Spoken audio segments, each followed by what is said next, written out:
Ngayong adlaw kaninyong tanan, mga kahigalaan o kaigsuonan. Nasinati na ba ninyo nga mahimutang mo sa taliwala sa kangitngit? Kung sa may imong pagbati, doon na ba'y kalipay? Doon na ba'y paglaom? O kung sa may imong tinguha, nining kahimtang, tinood ka na kagawasan. Kagawasan gyud kay tungod wala kay paglaom, mura doon na kay kahadlok sa imong kahimtang taliwala sa kangitngit. Mao ni ang atong kahimtang ning kalibutan. Ani kita sa kangitngit sa kasalanan o kadautan niining kinabuhi. Way tao nga dili mangandoy nga makagawas niining kahimtang o niining kinabuhi. Busa ang atong uluhan karon mao ang kahayag sa pulong. Atong pagabasahon ang maong bersikulo nga atong tukion karon diha sa pagpaminaw niining mensahe, ang kahayag sa pulong. Salmo 119 bersikulo 105. Psalms 119 verse 105. Ang imong pulong maoy lamparahan sa akong mga tiil o kahayag sa akong alagianan. Magampo ta mga igsuon o ngadto ta sa maong mensahe. Dalay ko namong amahan, among iampo karong buntaga nga ikaw yung maghatag kanamo og kahayag sa pagsabot sa imong pulong og among gipangayo ang gahom sa imong espiritu kay tungod pinaagi sa espiritu ang pagsabot sa imong espiritual nga pulong. Tagai kami kagawasan sa among mga kahimtang sa among kinabuhi karong adlaw. Sa ngalan sa Ginoong Hesukristo. Amen. Nausa sa importante sa pulong mao ang komunikasyon. Sabtan nato ni sa ating mingaging pagtulunan. Kay kung walay pulong, lisod ta magkasinabtanay. Kung walay pulong, walay kaugmaon ang tao. Busa ang amahan iyang gisugo ang iyang anak nga buhing pulong aron may makasaysay kanato og unsay plano sa Dios, unsay kaugmaon sa tao og asa paingon ng tao. Busa atong tan-awon karon na ang mga tao ana sa kangitngit og walay kaugmaon. Nining bersikulo nga atong pagatun-an, ang pulong sa Dios nga kahayag siya maghatag natong direksyon sa atong kinabuhi. Sa unsang pamaagi nga ang pulong sa Dios direksyon sa atong kinabuhi. Now dunay duha ka hinungdan. Primero, ang pulong sa Dios lamparahan sa atong tiilan. Lamparahan sa atong tiilan. Nagaingon sa atong teksto, ang imong pulong maoy lamparahan sa akong mga tiil. Niining mangitngit na kalibutan, kinahanglan nato ang lamparahan aron maoy mag-iwag sa atong mga lakang. Nining panahona, ang Israel anaagod sa kangitngit kay tungod sa ilang mga sala. So mahimo silang malaglag, apan ang Dios gyud nagpadala og mga propeta aron maghatag og lamparahan sa ilang mga lakang. Naunsa may lamparahan? Naigsuon mo gamit ko og termino nga aron makaiwag kanato sa pagsabot. Lamparahan sa Hebreyo ginganlan og ner. Og sa Griego loxnos.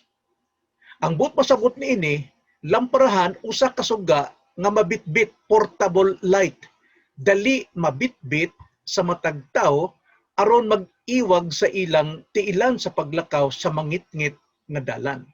So busa ang ner ambot pasabot ini makalamdag o makaiwag sa atong tiilan, sa atong paglakaw nining kalibutan. Pag-iwag sa tiil sa atong paglakaw. Sa disyerto nining panahona, daghang mga mananap, mga nga mananap. Karon kung ang ngit-ngit dili nimo makita ang mga naa sa imong atubangan, kinahanglan nimo ang lamparahan, portable light, aron nga maiwagan nimo ang imong mga tiil, makalikay ka sa mga halas, makalikay ka sa mga scorpions. Subusa ang pulong sa Dios portable nga madala nimo bisan asa ka aron makakuha og lamdag nga kamatuoran sa mga peligrong kahimtang o peligrong pagtulun-an nining kalibutan. Lamparahan o pulong sa Dios makahatag nimo dali nga pagsabot sa imong kahimtang sa kinabuhi aron ikaw dili gyud madisgrasya. So mao kana ang pulong sa Dios mao'y makahatag og lamdag sa atong mga lakaw nining atong kinabuhi, mao kana siya ang lamparahan. Ikaduha, ang pulong sa Dios kahayag sa atong dalan. So dunay lampara sa atong tiilan apan makaiwag usab ang pulong sa Dios ngadto sa layo sa unahan. Atong basahon ang atong teksto. Ang imong pulong mao'y lamparahan sa akong mga tiil o kahayag sa akong alagianan. Kahayag sa imong alagianan.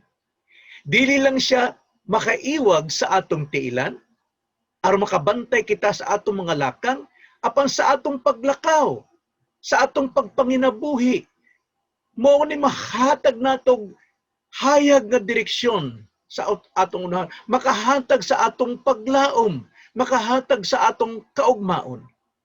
Now, sa Biblia po, sa Biblia, naigsoon, ang kahayag, mugamit na pong termino sa Hebrew, hinganlan ni og or.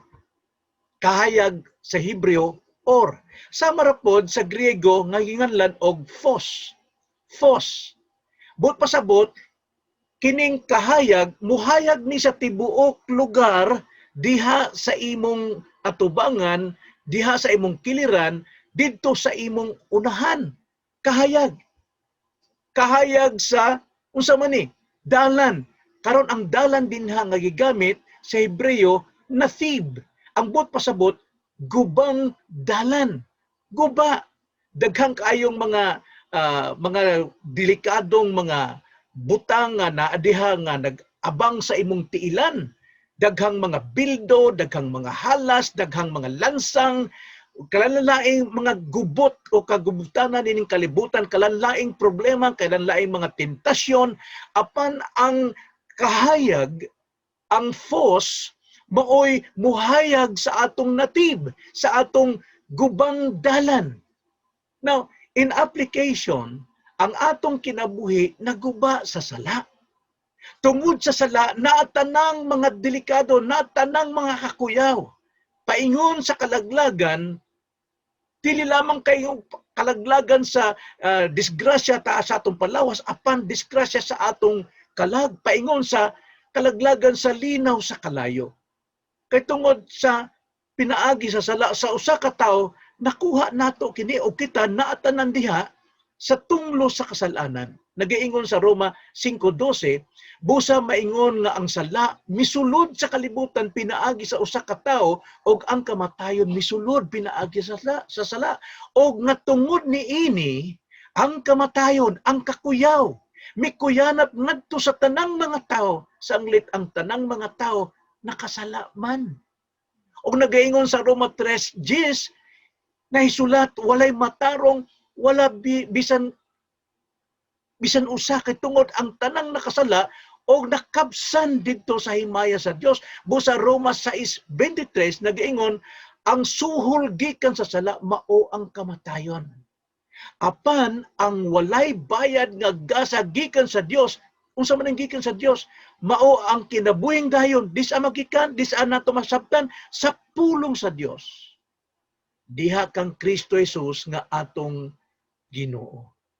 Busa mga igsuon, ang pulong sa Dios kahayag sa atong dalan. Kahayag sa tibuok lugar, tibuok natong kahintang dining kalibutan. Kuyaw mga igsuon, ang magalakaw sa guba og ngit-ngit na kinabuhi. Kuyaw po nga naata magpabilin sa makasasala natong kinabuhi, mangit-ngit kini, way paglaom kini. Pulong sa Dios maoy muhayag sa atong agianan.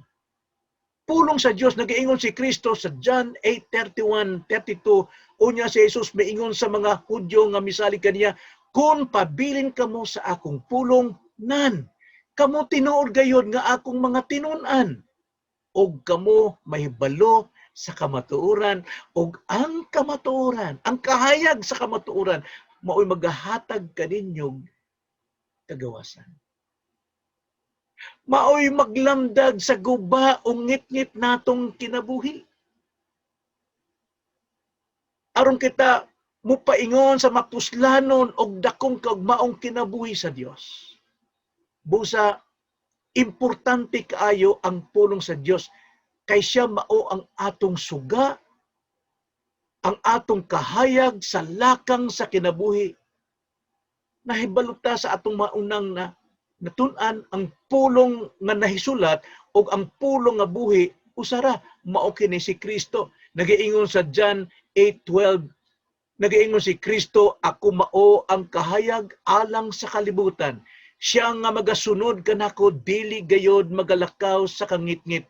Hinunua magabaton siya sa kahayag nga magahatag og kinabuhi. Busa higala kay igsuonan. Higala, kung wala ka pa'y lamparahan sa imong kinabuhi, walay mag-iwag sa imong agyanan, o wala kay kahayag sa imong kaugmaon. Busa pulong sa Dios maoy maghatag kanatong kahayag sa kamatuoran paingon sa kaluwasan. Ang pulong sa Dios maoy maghatag kanatong kahayag sa kamatuoran, sa pagpanginabuhi nga daw ko ikaw luwas nun na. Ang imong kahamtong espirituhanong pagpanginabuhi magagikan lamang sa pulong sa Dios. So inaot pa nga ikaw gyud mahatagan og kahayag diha sa pulong sa Dios. Mao kini ang atong lamparahan og mao kini ang kahayag sa atong kaugmaon. Magampo ta mga igsoon. Salamat Lord nining pulong nga imong gihatag kanamo. Naot pa nga kini mo nagahatag og kahayag sa among panumduman. Bisan pa sa among pagpanabot. Aron kadtong pulong nga among nadawat, dili lang kini mo labay kawang sa among mga dalunggan, kundi kini mo sulod sa among kasing-kasing aron kami makadawat diya sa grasya sa kaluwasan. Salamat Lord, kining among pag-ampo diya lamang sa ngalan sa Ginoong Kristo. Amen.